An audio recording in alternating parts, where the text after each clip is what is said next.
The reluctant guest, Oliver Reed, adjusted his tie for the third time, a nervous habit that persisted despite his success. The mirror reflected back a man who, at 35, had built Horizon Technologies into a billion-dollar company, yet somehow couldn't shake the feeling of being an imposter at his own cousin's wedding. "You could have sent a gift," he muttered to himself, sliding his phone into the pocket of his tailored suit. But family obligations were family obligations, and Eliza would never forgive him if he skipped her wedding after missing Christmas last year. The Rosewood estate sprawled before him as his driver pulled through wrought iron gates. Oliver had offered to pay for the venue, a gesture Eliza had politely declined. "Not everything needs your fixing, Ollie," she'd said with that knowing smile. Perhaps she was right. Guests mingled on manicured lawns, champagne flutes catching afternoon sunlight. Several faces turned as Oliver stepped from the car. The tech mogul whose face occasionally graced business magazines wasn't hard to recognize. He plastered on his media smile and prepared for the inevitable small talk about markets and innovations when he'd rather discuss anything else. "Mr. Reed, so glad you could make it."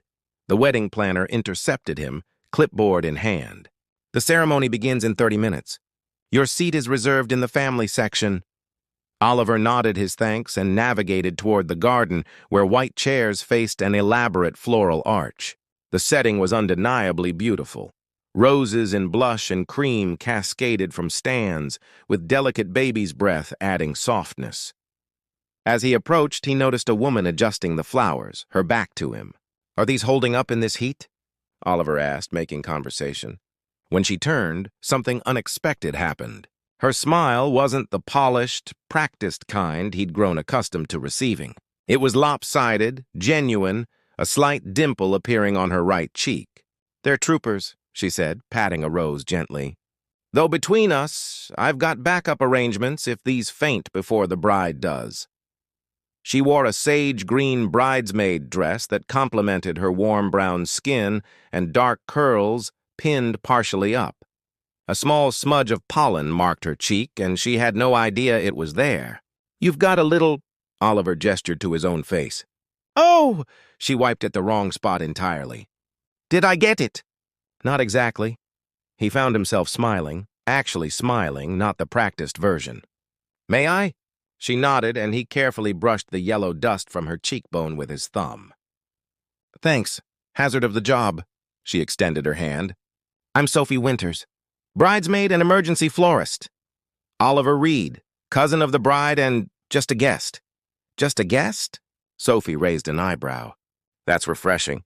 Most people here are tripping over themselves to mention their titles or connections." Oliver felt a twist of irony. "Sometimes it's nice to be nobody in particular." Sophie laughed, a sound as genuine as her smile.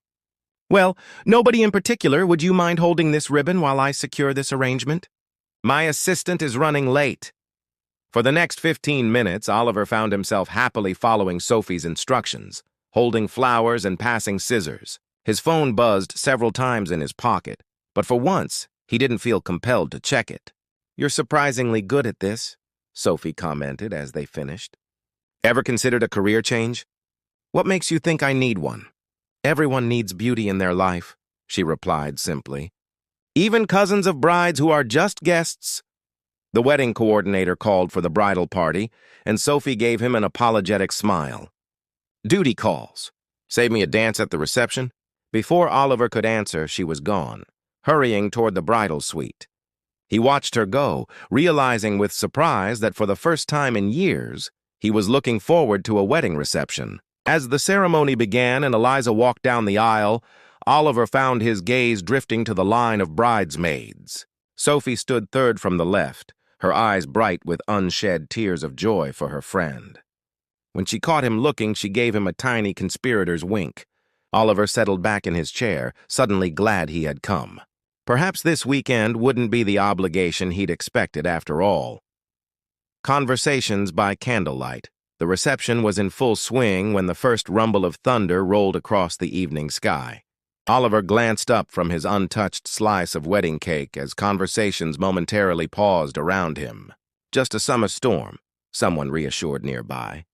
But within minutes, Fat raindrops began pelting the tent's canvas roof, and the elegant outdoor lighting strung between trees flickered ominously.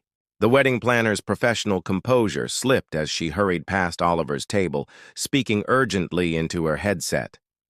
"Everyone, please remain calm," the DJ announced as the music faded. "We're experiencing some weather-related issues. Please stay inside the tent while we—" The rest of his words disappeared into darkness as the power cut out completely. Gasps and nervous laughter rippled through the crowd. Oliver instinctively reached for his phone, activating the flashlight. Around him, dozens of guests did the same, creating a constellation of lights in the darkness. The wedding coordinator appeared at his side. "Mr. Reed, would you mind helping? We're gathering all available candles from the centerpieces to light the main tables." "Of course," he replied, following her through the crowd. He found himself directed to a service table where Sophie was already organizing candles, her bridesmaid dress now covered with a white cardigan. "We meet again, nobody in particular," she said, handing him a box of matches. Her smile was visible even in the dim light. "Apparently the universe thought we needed a more dramatic backdrop for that dance you owe me." Oliver laughed. "I don't recall agreeing to that dance, but I'm happy to help with emergency lighting instead." Together they moved between tables, lighting candles and reassuring guests. The rain drummed steadily overhead, creating a strangely intimate cocoon within the tent. Someone began playing an acoustic guitar, and the initial panic transformed into something more magical. "The bride and groom are taking it as a good omen," Sophie told him as they worked. "In some cultures, rain on your wedding day means fertility and cleansing of difficulties." "You're quite knowledgeable about wedding traditions," Oliver observed. "Comes with the territory.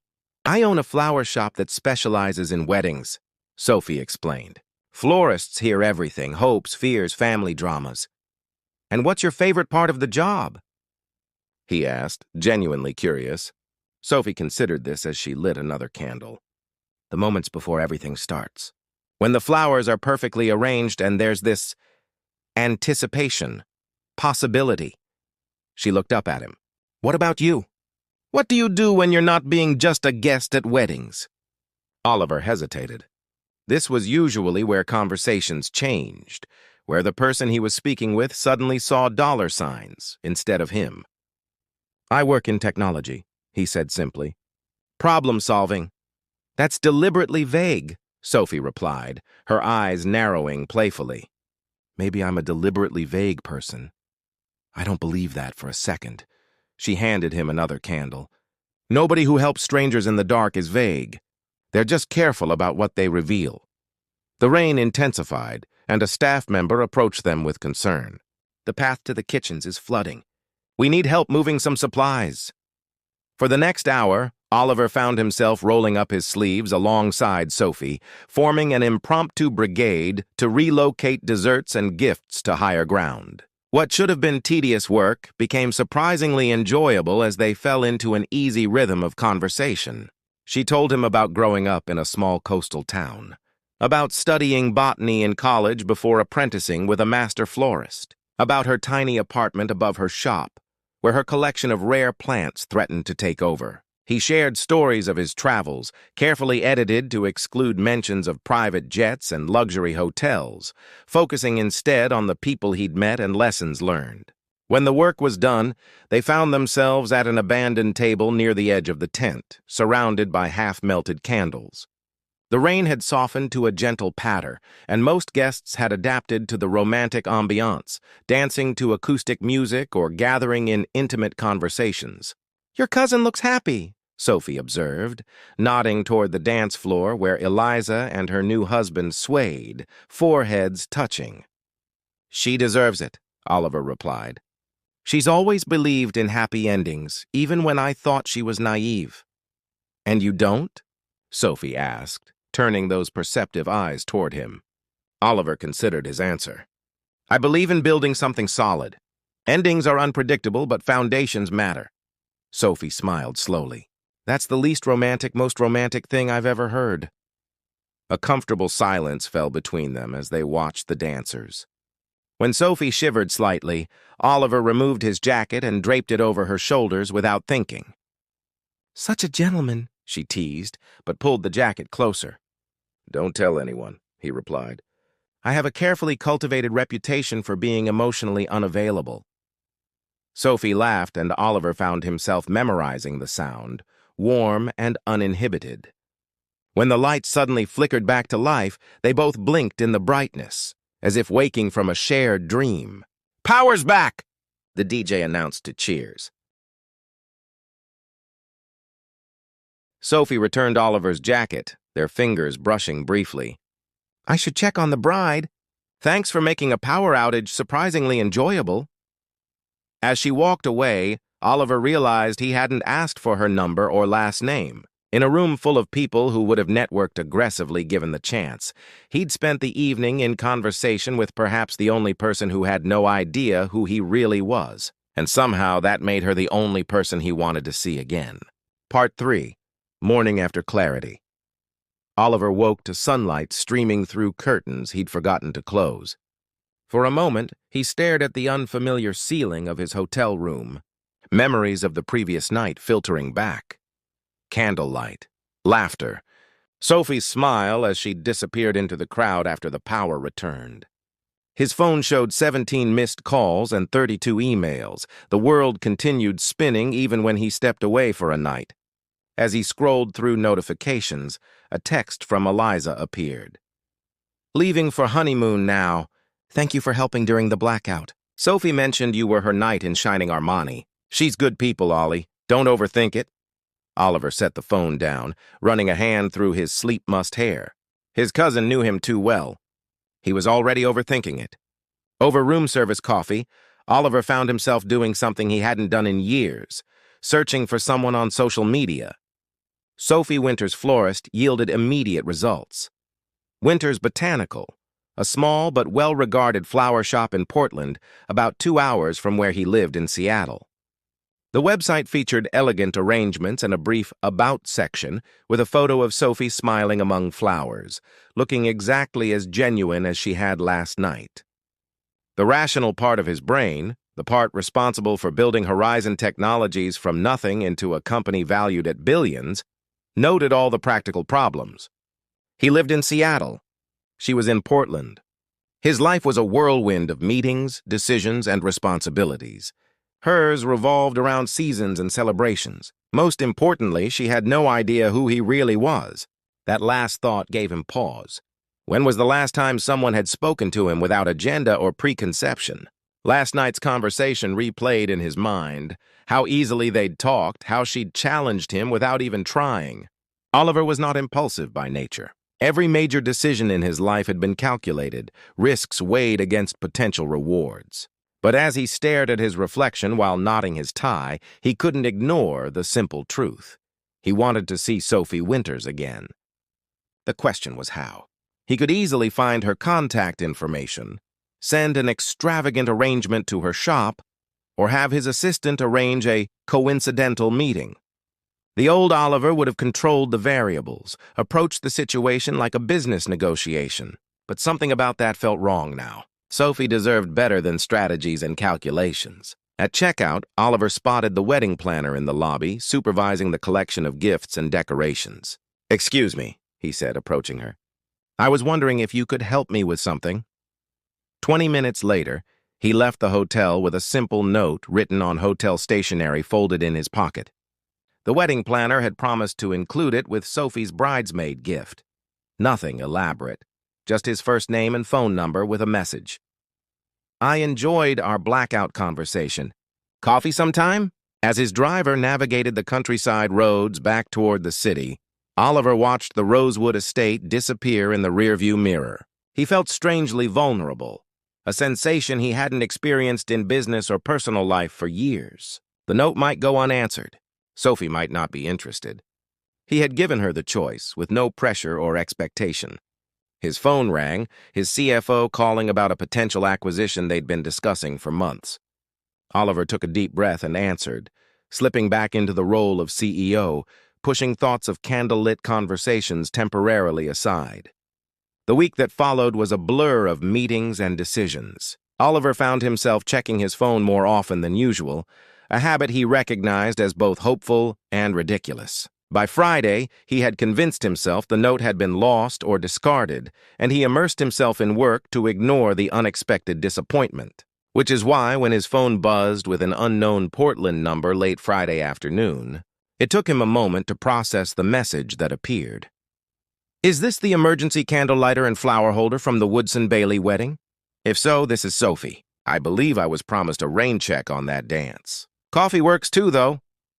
Oliver read the message 3 times, a smile spreading across his face. In the middle of a budget meeting, surrounded by executives waiting for his input on quarterly projections, Oliver Reed felt something he hadn't experienced in years, the flutter of anticipation, the warmth of possibility. "Sir, your thoughts on these numbers?" his CFO prompted.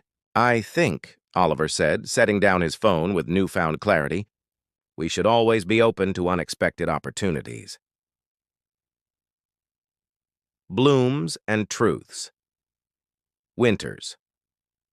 Botanical occupied a corner storefront in Portland's Arts District, its large windows filled with seasonal arrangements and potted succulents. Oliver stood across the street feeling uncharacteristically nervous. He'd traded his usual business attire for dark jeans and a casual button-down, and had driven himself rather than using his driver, small efforts to maintain the connection they'd established at the wedding. A bell chimed as he pushed open the door, releasing the shop's fragrance, a complex blend of flowers, fresh greenery, and earthy soil. The space was smaller than he'd expected, but meticulously organized, with fresh blooms displayed in antique vessels and dried flowers hanging from exposed beams. "Be right with you," Sophie's voice called from somewhere in the back. Oliver wandered among the displays, pausing to examine a particularly striking arrangement of blue thistles and copper-hued roses. He was still studying it when Sophie emerged through a beaded curtain, carrying a stack of craft paper. "Sorry for the wait, how can I—" She stopped mid-sentence when she recognized him. "Oliver, you're early." She wore a simple linen dress with a denim apron, hair pulled back in a loose bun with escaped curls framing her face. A pencil was tucked behind her ear and a small smear of green marked her wrist. "Working hands, honest hands." "I wanted to see your shop before we left for coffee," he explained. "It's exactly as I imagined." Sophie set down her supplies, a smile warming her features. "And how exactly did you imagine my shop?" "Beautiful, thoughtful, a bit unconventional." He gestured to the thistle arrangement. "Like this, not what everyone would choose, but perfect for those who notice details." A faint blush colored her cheeks. "Careful with the compliments. I might start thinking you're interested in more than coffee." "Would that be a problem?"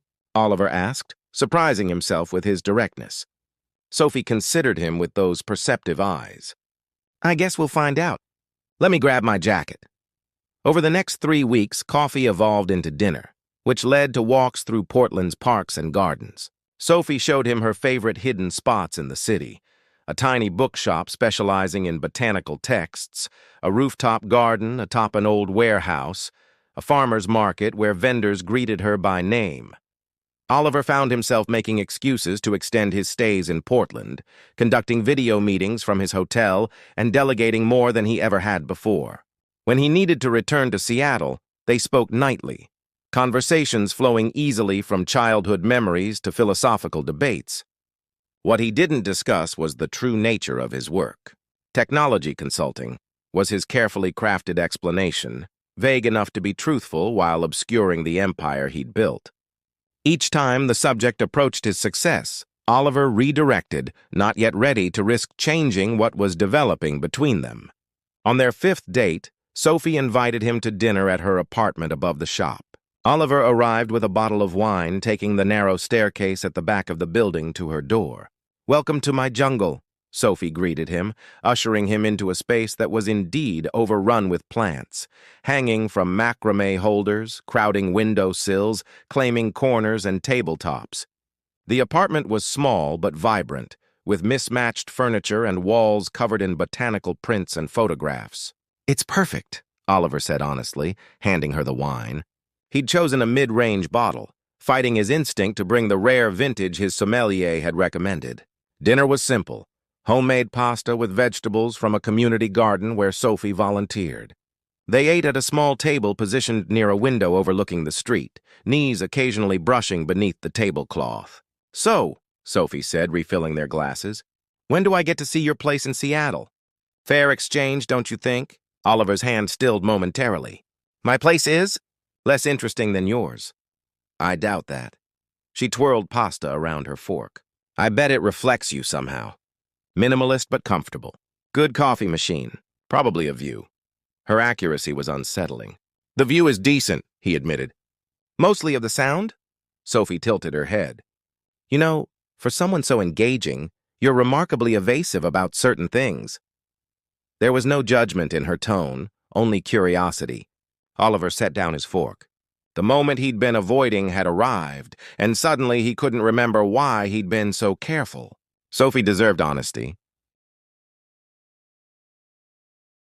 Foundations built on truth, 10 days passed without a word from Sophie. Oliver returned to Seattle, immersing himself in work while replaying their last conversation endlessly in his mind. His executive team noticed his distraction, but knew better than to comment on their CEO's uncharacteristic pensiveness. On the 11th day, as rain streaked the floor-to-ceiling windows of his office, Oliver made a decision.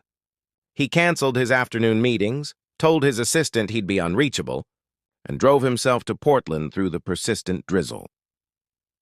Winter's Botanical was quiet when he arrived. Only a young woman arranging lilies at the front counter. "Is Sophie available?" Oliver asked. The assistant, her name tag read Mia, gave him an appraising look. "You're him, aren't you? The reason she's been stress-propagating plants all week?" Before Oliver could respond, the beaded curtain parted and Sophie emerged. She froze when she saw him, her professional smile faltering. "Can we talk?" he asked simply. Sophie hesitated, then nodded toward the door. "Let's walk." They strolled in silence through the light rain, neither reaching for an umbrella. 2 blocks later, they found themselves in a small park, standing beneath the inadequate shelter of a maple tree. "I'm sorry," Oliver said finally. "Not for who I am, but for not trusting you with the whole truth from the beginning." Sophie studied a raindrop making its way down a maple leaf. "I've been thinking about why I reacted so strongly," she said. "It wasn't the money, Oliver. It was that you assumed the worst of me, that I'd somehow change or want you for something other than yourself. I've had that experience before," he admitted. "People seeing the wealth, not the person. And I've had people assume I'm unsophisticated or unambitious because I choose to work with flowers rather than chase conventional success," she countered. Assumptions hurt in both directions. A gust of wind sent a shower of raindrops from the branches above them. Sophie laughed despite herself as water speckled their clothes. "We're getting soaked," she observed. "I don't mind if you don't," Oliver replied, raindrops clinging to his eyelashes. Sophie's expression softened. "The thing is, I missed you. I missed our conversations and your dry humor and the way you really listen, and I kept thinking, if you're willing to drive 2 hours just to see my little shop, maybe what we have is worth rebuilding. But with honesty this time. Complete honesty," Oliver agreed. "Starting now. So honestly, tell me, are you only interested because I didn't fall at your feet when I found out who you are?" "Honestly, I'm interested because you see beauty in ordinary things, because you laugh without restraint, because you're building something you believe in with your own hands." Oliver took a breath. "I'm interested because when the lights went out at that wedding, you made the darkness feel like an adventure rather than an inconvenience." Sophie stepped closer, close enough that he could see raindrops glistening on her skin. "And honestly, I'm terrified that our worlds are too different." "They are different," Oliver acknowledged. "But maybe that's not a flaw in the foundation. Maybe it's what makes it interesting." The rain intensified around them, but neither moved to seek better shelter. "I have one condition," Sophie said, her voice barely audible above the rainfall. "No more half-truths between us, even when it's uncomfortable, even when you think I might not understand." "I promise," Oliver said, reaching for her hand. "No more sections of my life kept in the dark." Sophie interlaced her fingers with his, the simple gesture somehow more intimate than anything that had passed between them before. "Then I think we should start again." Hello, I'm Sophie Winters. I own a flower shop, talk to my plants, and just might be falling for a tech billionaire despite my better judgment. Oliver smiled, rainwater running down his face. I'm Oliver Reed. I built a company that consumes too much of my life. I haven't taken a real vacation in 6 years. And I'm definitely falling for a florist who makes me want to be worthy of the way she sees the world. Sophie tugged his hand, pulling him closer. It's still going to be complicated. Most worthwhile things are, he replied. When their lips finally met, rain soaking through their clothes and plastering hair to foreheads, it felt like the beginning of something neither had planned, but both had somehow been waiting for. 6 months after the wedding where they'd first met, Oliver and Sophie stood in the same spot where they'd kissed in the rain. The park was transformed by autumn now, maple leaves creating a carpet of gold and copper beneath their feet. Sophie leaned against Oliver's shoulder as they sat on a bench they now considered theirs. "Do you believe in fate?" she asked. Oliver, who had built his life on strategy and deliberate choices, considered the question. "I believe in foundations," he said finally. "But I also believe that sometimes the right storm comes along at exactly the right moment." Sophie smiled, understanding the reference to the blackout that had first brought them together. "A technical failure and a weather event. Not very romantic when you put it that way." "On the contrary," Oliver replied, turning to face her. "It's the most romantic story I know. The night the lights went out and everything else became clear." When he reached for her hand, Sophie noticed he was trembling slightly, something she'd never seen from the typically composed CEO. "I have something for you," Oliver said, producing a small box from his pocket. But rather than opening it immediately, he set it on the bench between them. "Before I give you this, I want you to know that I've learned something important these past 6 months. True wealth isn't what I've built in Seattle. It's this. Moments of real connection, the courage to be known completely, the privilege of watching someone else bloom." Sophie's eyes widened as he opened the box, revealing not a ring as she might have expected, but a delicate gold key. "This is a key to my home," Oliver explained. "Not the penthouse in Seattle, though you're always welcome there too, but to a place I bought halfway between Portland and Seattle. A place that's neither yours nor mine, but could be ours. A new foundation we could build together, at whatever pace feels right." Sophie lifted the key, turning it over in her fingers. "You bought a house without telling me?" "I bought land," Oliver clarified with a smile, "with an old cottage that needs complete renovation. I thought perhaps a certain florist with strong opinions about spaces might want to collaborate on what it becomes." Tears gathered in Sophie's eyes as understanding dawned. This wasn't a typical grand gesture from a wealthy man. It was an invitation to create something together, to literally build a shared future. "You remembered?" she whispered, recalling their conversation during the blackout, about building solid foundations. "I remember everything about that night," Oliver replied, his voice soft. "It was the beginning of the most important project of my life." Sophie closed her hand around the key, then leaned forward to kiss him, a promise, a commitment, a foundation stone for whatever they would build next. Above them, maple leaves drifted downward in the gentle autumn breeze, nature's own celebration of endings that were really just beginnings in disguise.